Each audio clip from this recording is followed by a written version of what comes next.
नमस्कार दोस्तों, आइए सुनते हैं सुभद्रा कुमारी चौहान द्वारा लिखी कहानी होली। कहानी शुरू करने से पहले मैं आप सबसे अनुरोध करना चाहती हूँ कि अगर आप इस चैनल में नए हैं तो प्लीज़ चैनल को सब्सक्राइब करें, लाइक करें और शेयर करें।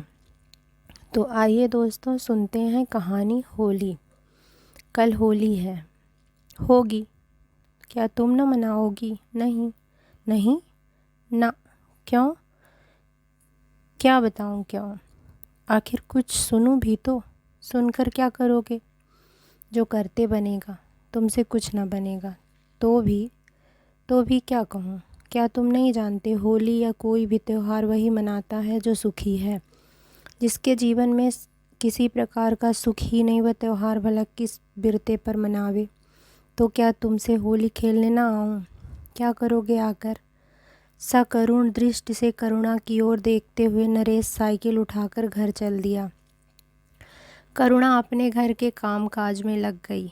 नरेश के जाने के आध घंटे बाद ही करुणा के पति जगत प्रसाद ने घर में प्रवेश किया। उनकी आंखें लाल थीं, मुंह से तेज शराब की बू आ रही थी। जलती हुई सिगरेट को एक ओर फेंकते हुए कुर्सी खींचकर बैठ गए। भयभीत हिरणी की तरह पति की ओर देखते हुए करुणा ने पूछा, 2 दिन तक घर नहीं आए? क्या कुछ तबीयत खराब थी? यदि ना आया करो तो खबर तो भिजवा दिया करो। मैं प्रतीक्षा में ही बैठी रहती हूँ।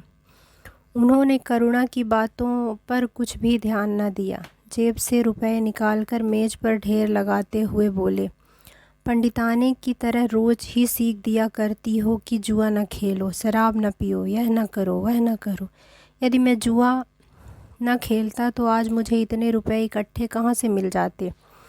पूरे 1500 हैं। लो, इन्हें उठाकर रखो, पर मुझसे बिना पूछे इनमें से एक पाई भी खर्च न करना, समझी। करुणा जुए में जीते हुए रुपयों को मिट्टी समझती थी। गरीबी से दिन काटना उसे स्वीकार था, परंतु चरित्र को भ्रष्ट करके धनवान बनना उसे प्रिय न था। वह जगत प्रसाद से बहुत डरती थी, इसलिए अपने स्वतंत्र विचार वह कभी भी प्रकट न कर सकती थी। उसे इसका अनुभव कई बार हो चुका था। अपने स्वतंत्र विचार प्रकट करने के लिए उसे कितना अपमान, कितनी लांछना और कितना तिरस्कार सहना पड़ा था। यही कारण था कि आज भी वह अपने विचारों को अंदर ही अंदर दबाकर दबी हुई जबान से बोली, रुपया उठाकर तुम ही रख दो ना, मेरे हाथ तो आटे से भिड़े हैं। करुणा की इस इनकारी से जगत प्रसाद क्रोध से तिलमिला उठे और कड़ी आवाज़ से पूछा, क्या कहा? करुणा कुछ न बोली, नीची नज़र किए हुए आटा सानती रही। इस चुप्पी से जगत प्रसाद का पारा 110 डिग्री पर पहुंच गया। क्रोध के आवेश में रुपए उठाकर उन्होंने फिर जेब में रख लिए। यह तो मैं जानता ही था कि तुम यही करोगी। मैं तो समझा था कि इन 2-3 दिनों में तुम्हारा दिमाग ठिकाने आ गया होगा, उटपटांग बातें भूल गई होंगी और अब कुछ अकल आ गई होगी, परंतु सोचना व्यर्थ था। तुम्हें अपनी विद्वता का घमंड है तो मुझे भी है। लो, जाता हूँ, अब रहना सुख से। कहते कहते जगत प्रसाद कमरे से बाहर निकलने लगे। पीछे से दौड़कर करुणा ने उनके कोट का सिरा पकड़ लिया और विनीत स्वर में बोली, रोटी तो खा लो, मैं रुपए रखे लेती हूँ, क्यों नाराज होते हो। एक जोर झटके के साथ कोट को छुड़ाकर जगत प्रसाद चल दिए। झटका लगने से करुणा पत्थर पर गिर पड़ी और सिर फट गया। खून की धारा बह चली और सारी जैकेट लाल हो गई।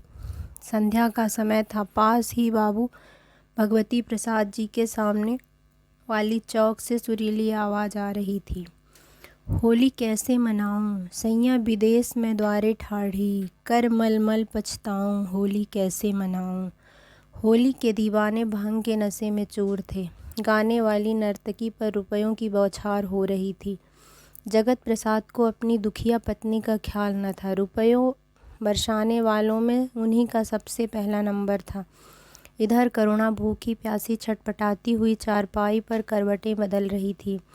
भाभी दरवाज़ा खोलो, किसी ने बाहर से आवाज़ दी। करुणा ने कष्ट के साथ उठकर दरवाज़ा खोल दिया। देखा तो सामने रंग की पिचकारी लिए हुए नरेश खड़ा था। हाथ से पिचकारी छूटकर गिर पड़ी। उसने आश्चर्य से पूछा, भाभी यह क्या? करुणा की आंखें छलछला आई। उसने रुधे हुए कंठ से कहा, यही तो मेरी होली है भैया।